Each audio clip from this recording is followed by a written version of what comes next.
vi haft besøg, eller rettere sagt, du har haft besøg af en ret vild mand, som kan noget sindssygt, for nu bare sige det sådan der. Ja, det kan. Han er en af verdens hurtigste læsere, og han kan, i hvert fald når han ikke har sådan en jetlag mellem USA og Danmark, så kan han faktisk læse 80 sider på 1 minut. Prøv lige at tykke på det. 80 sider på 1 minut. Han forsøgte at lære mig noget af det i går. Mød hurtiglæseren Howard Berg.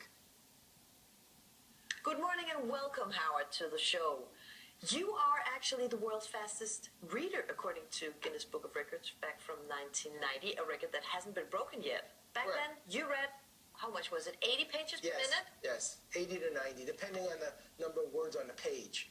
It's so impressive. When did all of this fast reading begin for you? I grew up in Brooklyn, and it's a place internationally renowned for people with good diction, like myself.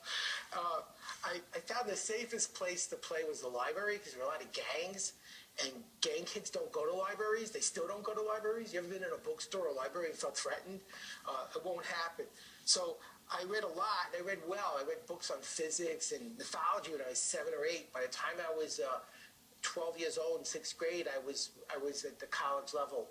And then I went to university, went to State University of New York, Binghamton, majored in bio. In my junior year, I got interested in the brain and decided to do a 4-year psych program in 1 year. The dean said, you can't, you're not smart enough. You have to do 6 science courses at the same time.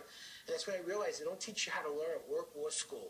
And I learned the secret for learning in school and got up to 80 pages a minute and got an 800 on the graduate record exam in biology by reading 48 books in 3 nights, like cytology and cell physiology. And now I teach it. And I'm really excited to see people as young as 9 learn it and as old as 94. And this technique, you're going to actually try to learn us a little bit about this technique later, but did you teach it to yourself? Yes. And everyone watching it is going to get about 10-20% faster while we're on the air. I hope so. Yes. Howard, allow me to test you. Would that be okay? Sure. All right, listen. My owl glasses on. I got this book. We're not going to test you in Danish, but this is a Danish book about Danish history. It's called En fortælling om Danmark i det 20. århundrede. I read it. You didn't read it. You didn't read it. You actually read like 30,000 books in your whole life. Yes, I have. This is one of those you Not did one read. of them. This will be 30,001. I got 20 pages from this book in English. Perfect. And I'm going to ask you to read these 20 pages. Okay. And we're going to watch out for how long time you will spend reading these 20 pages on Denmark in the Cold War. Is that okay? I'll give it a shot. Okay. I'm still jet lagged, but I think I can do it. Okay. Have fun.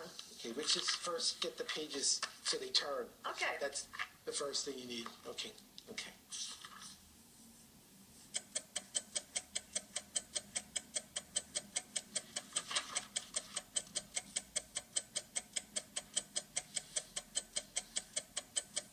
Okay. Okay? Yeah. So, Right after... I mean, it looks crazy, but okay, tell me please, what did you read? Around 1945, the Communist Party had an edge in the elections, and there was a big concern over Denmark going communist, particularly in the Cold War. And the U.S. was increasing its presence in Greenland at the time because it was so close to Russia, and Denmark was a strategically located country, and the Marshall Plan was critical and tipping it more towards the West instead of towards the Russian. Howard, I believe you. You actually read these 20 pages. Yes. Do you keep all the details, or is it I mean, how much? You could ask me 10 years from now, I'd still remember it. And I mean, in your life, you're 65 years old. You've read Yes. more than 30,000 books. I mean, Yes. it's more than a book per day, in average, ever since the day you were born. How do you actually store all of this information, or Yes. do you tend to forget some of it? Well, you don't want to remember all of that. One of the keys in learning is knowing what's important. Most people spend too much time focusing on irrelevant information, and they don't have the time they need to learn relevant information. One of the first things I teach in my program is, what is it you need to know? And if you're a student, it's the answers to the questions on the test. Not what's in the book, but what's on the test is what's important. If you know that, you get an A. If you don't, you don't get an A. In business, it's knowing what the customers and clients and the people running the company need you to know. And so we spend so much time learning, but it's not really learning. We measure learning by how many hours we read or how many pages we read instead of what we actually understand and able to use. Much more important. Could you teach me some of your technique Sure. right here, right now? Absolutely. So, what do I have to do? Well, why do we read slowly? When we're in a car, we're going 70 miles an hour, and we're reading front, back, left, and right. No problem. The reason we read faster in a car when we read the road than in a book at 200 words a minute, which is the mode, is in a car we see a movie. Everything is like a picture, and you're picturing in your imagination where everybody is.